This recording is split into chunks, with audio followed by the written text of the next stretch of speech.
बुलेटिनच्या सुरुवातीला दिवसभरातली मोठी बातमी। आशिया कप मधल्या भारत पाकिस्तानच्या सामन्यावरून आता आजी माजी मुख्यमंत्र्यांमध्ये एक वेगळा सामना सुरू झालाय। एकीकडे उद्धव ठाकरेंनी मोदी सरकारवरती टीकेचे बाउन्सर टाकायला सुरुवात केली, तर दुसरीकडे मुख्यमंत्री देवेंद्र फडणवीसांनी याच बाउन्सरला फुलटॉस मध्ये बदलून सिक्सर लगावण्याचा प्रयत्न केलाय।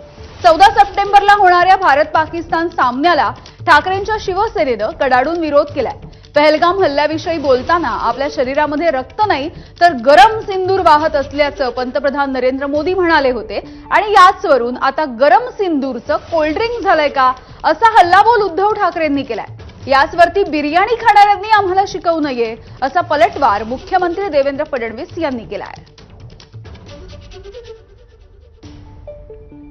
देशापेक्षा तुम्हाला त्या अमित शहाचा पोरगा त्या तिथला अध्यक्ष क्रिकेटचा म्हणून क्रिकेट सुद्धा तुम्ही खेळताय त्या जयशाहसाठी। कोण आहे जयशाह? त्या तिकडे जो धारातीर्थी पडला आपला सैनिक किंवा ते जे काय आपले नागरिक मारले गेले त्यांच्यापेक्षा मोठा आहे, त्याच्यापेक्षा क्रिकेट मोठा आहे। आपले पंतप्रधान म्हणाले की खून और पानी एक साथ बह नहीं सकता। आनंदाची गोष्ट है, मेरे रगो रगो में खून नहीं सिंदूर गरम सिंदूर बह रहा है। मग त्या गरम सिंदूरचं काय आता कोल्ड्रिंक झालं?